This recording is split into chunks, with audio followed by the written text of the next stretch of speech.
Samantha from Jessima Tutorials here, and today I'm going to show you a fun project using polymer clay, a texture stamp and some soft chalk pastels. Now for today I'm going to be using Prima white polymer clay rolled out on the middle setting of my pasta machine, roughly 2mm thick.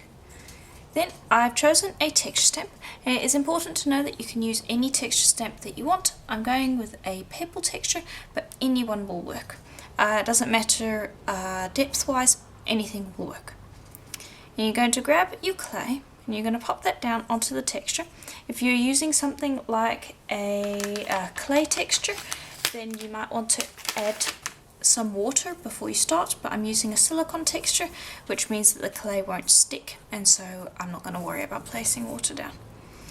And I've just got to baby wipe down so that the clay doesn't stick to my fingers, or if you choose to use the roller, it won't stick to your roller either when you press it into the texture.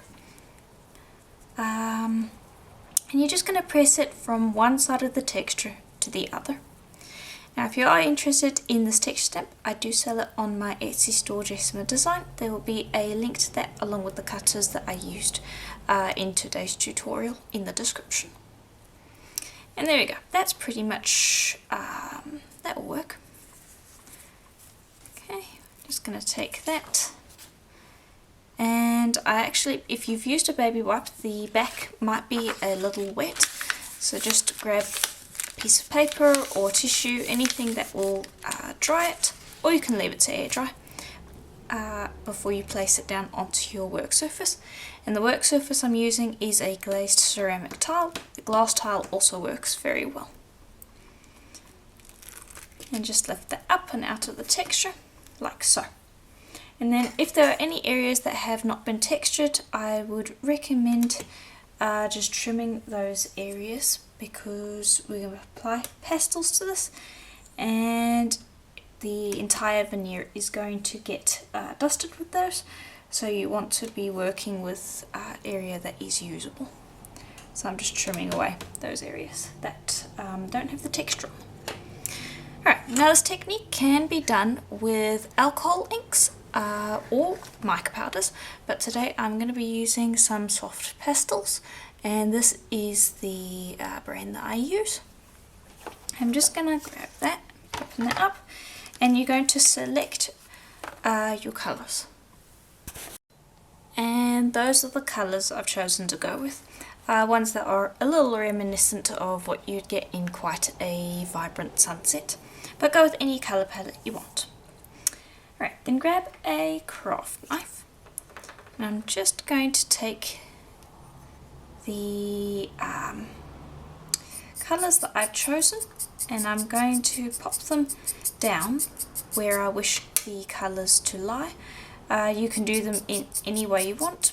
You could do them in a blend, which is what I'm going for, or you could put them down at random. And if you're using mica powders, it's pretty much the same effect. If you're using alcohol inks, then you would drop it down instead and spread it around. But yeah, this is pretty much the same process regardless. But the point is, I don't think you'd be able to use paint for this because they don't really stain the clay in any way. But yeah, alcohol inks and mica powders will work. But there we go, once you've done that, then grab a big soft brush and tap the mica powders down into place. And if it's in a blend, then just go down in such a way that you're blending the colours and then come back up again. And just continue doing that until the white's pretty much covered up, like so. And I think that just about does it. And then what I'm going to do is I'm going to brush over, and I'm going to be very deliberate, making sure I don't cross the colours over too much. And this is going to burnish the powder down, make sure that it gets it into all the little crevices. And also kind of burnish it down onto the clay so that it will stick later on, and we don't need to worry about using as much varnish. And you can see that the pattern already is quite nice. what the burnishing will do is it will take the colours and blend them together, and you'll get kind of a mix of the colours all on the raised part of the texture, and the pure colour will only really show up in the indentations, and that already gives quite the nice effect. But the raised part of the pattern is essentially going to get wiped down. Okay, and the way you'll do that is just grab baby wipe, probably the same one from before when you were texturing, and just run over the surface and just give it a scrub. And the mica powder might not come up immediately. If you're having trouble with the mica powder or alcohol ink, and this is pastels, I keep calling it mica powder. If you're having trouble with the effect lifting, what you can do is you can grab a little bit of isopropyl alcohol, any strength will work, and just spritz a little bit down onto the baby wipe, and that will immediately lift the whatever you have put onto the clay, in this case the pastels. I'll just lift that up, then I swap to a different spot, and then we'll go back over and clean it a little bit.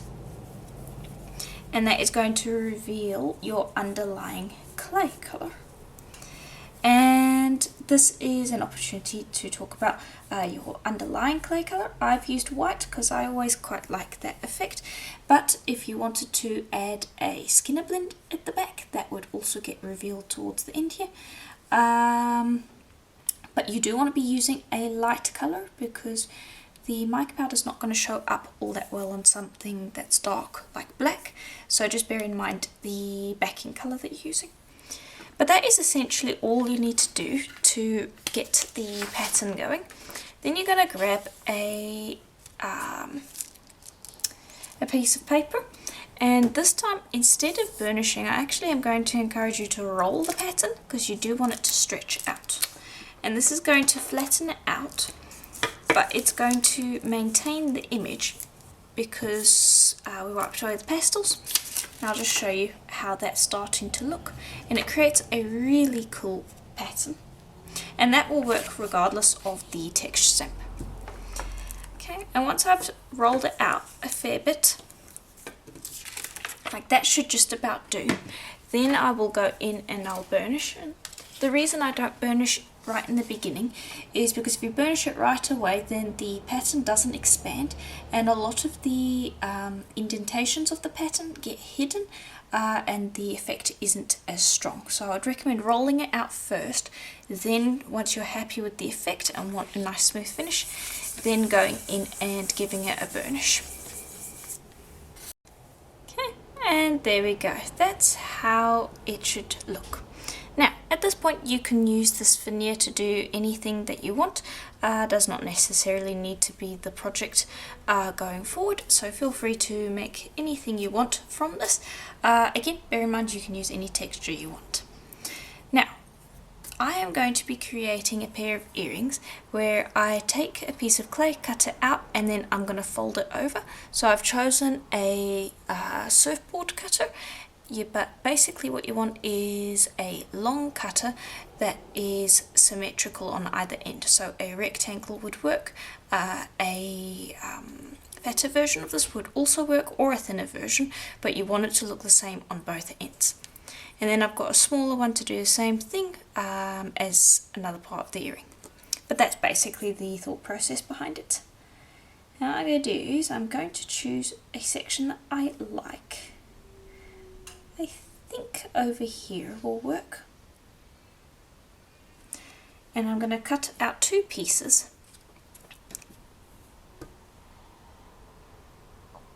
like so.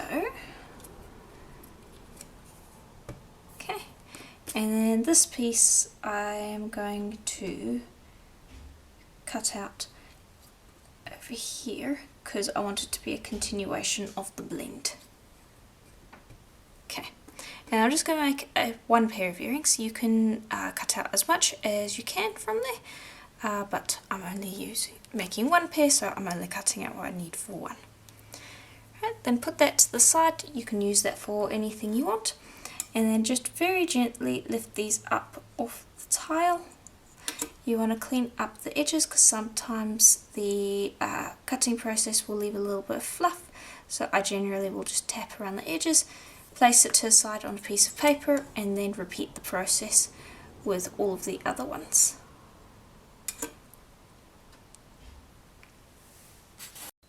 Okay, once you've done that, I'm just going to bring over a piece of paper because that's what I'm going to be baking on. And I'm going to take these, and what I'm going to do is I'm going to take them and I'm going to fold them over and have them meet right at the ends, like so.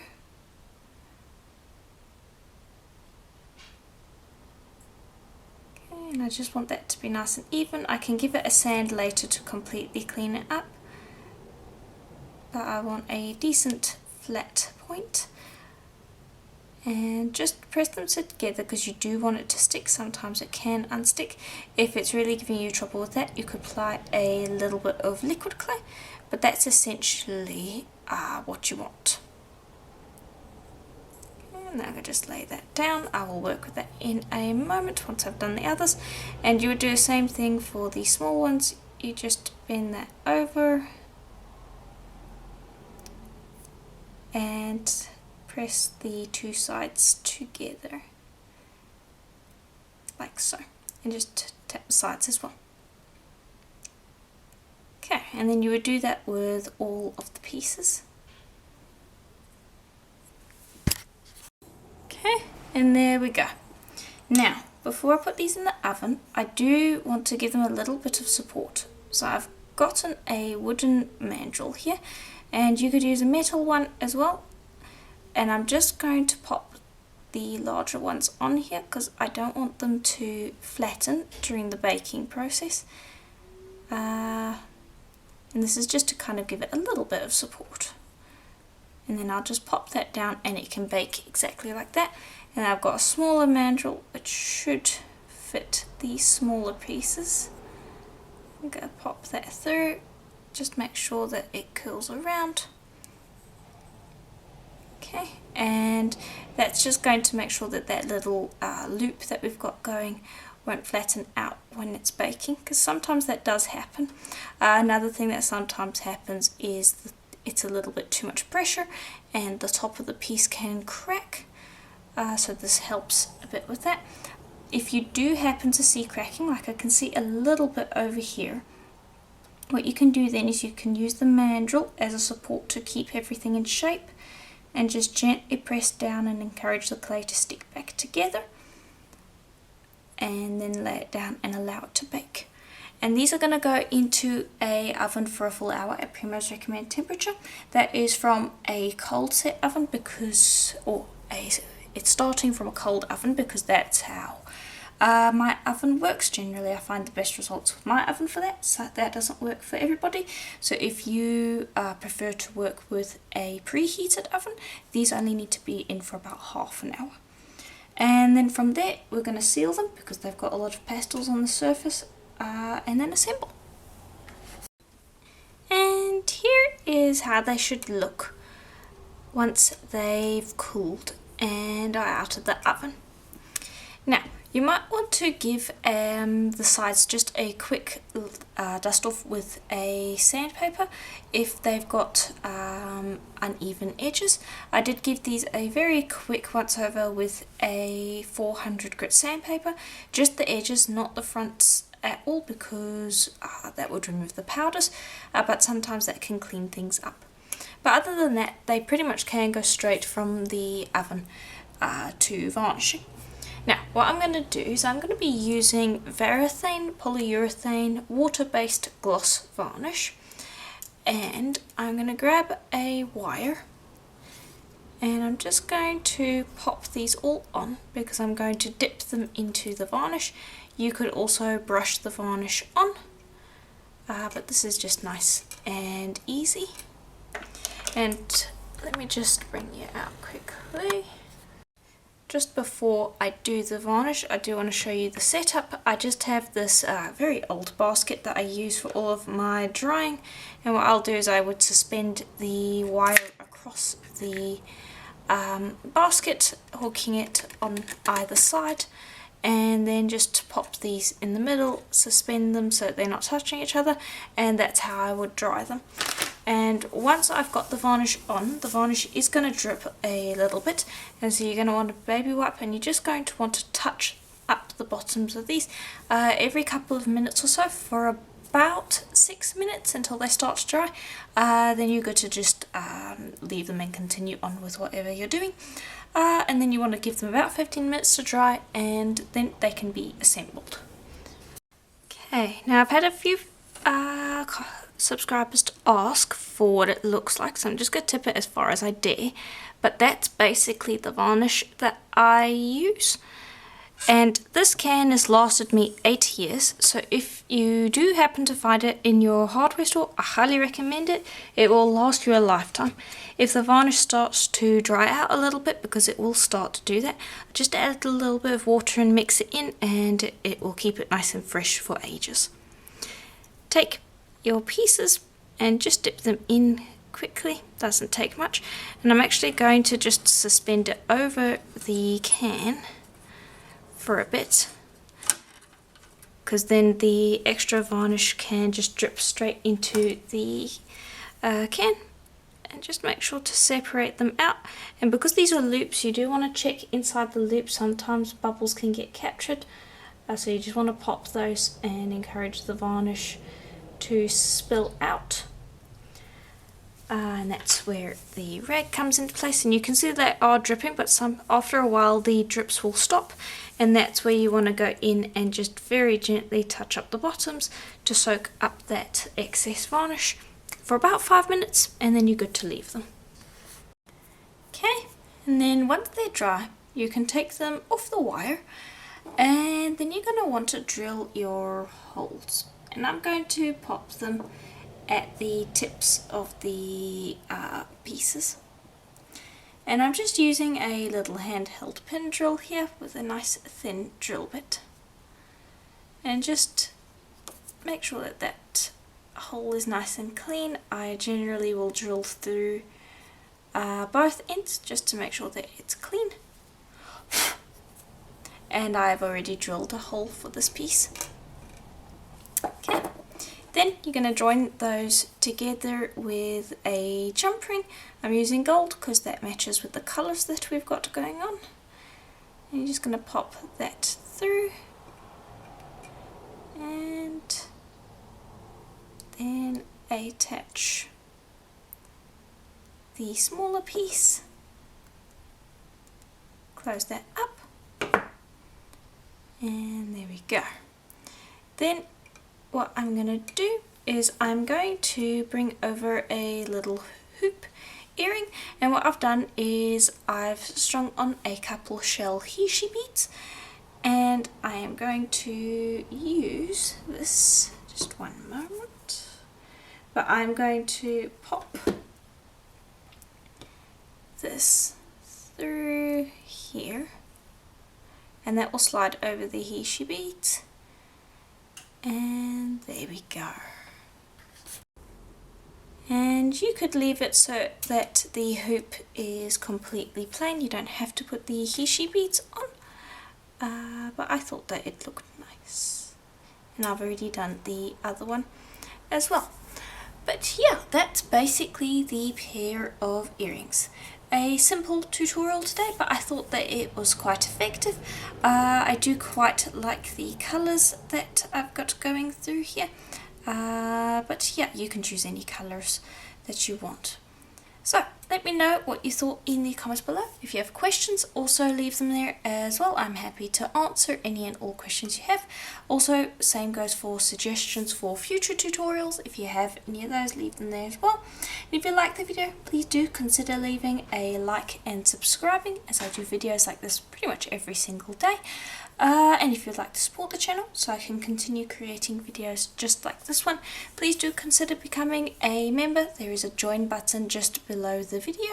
There is also a link to my Patreon account, which are both basically the same, so any and either one of them is greatly appreciated. And as always, I do hope that you enjoyed the tutorial. It's a little different, but I think it turned out quite well, so let me know. And I will see you in the next one. Bye for now.